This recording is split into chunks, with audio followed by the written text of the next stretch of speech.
Hi viewers, আবারও নিয়ে এসেছি একটি নতুন জব লোকেশন আছে মন্দারমণির জবটি হোটেল রিলেটেড জব, যেখানে ভ্যাকেন্সি আছে দুটি পোস্টের জন্য। একটি আছে রুম সার্ভিস কাম হাউসকিপার, আর একটা আছে কিচেন হেল্পারের। এখানে মিনিমাম যোগ্যতা থাকতে হবে 10 পাস, আর স্যালারি থাকছে 9 থেকে 12,000-এর মধ্যে। ডিউটি টাইম হোটেলের যে টাইমিংটা থাকবে সেই টাইমিং। যখন কাস্টমারের একটু প্রেশার থাকবে তখন মোটামুটি ওটা 10-11 ঘন্টা, কাস্টমারের প্রেশার না থাকলে ওটা 8-9 ঘন্টা ডিউটি টাইম থাকবে।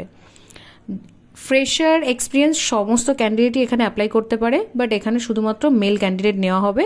তো যদি কেউ ইন্টারেস্টেড থাকো এই ধরনের কাজ করতে, তো স্ক্রিনে দেওয়া যে নম্বরটি আছে 9674133697, আবারও বলছি 9674133697, এই নাম্বারে কল করে অথবা হোয়াটসঅ্যাপ করে তোমার সিভিটা সেন্ড করতে পারো। আর এই কাজটি করতে গেলে হোটেল থেকে ফুডিং লজিং সম্পূর্ণ ফ্রিতে দেবে। আরও নতুন কিছু জবের আপডেট পেতে গেলে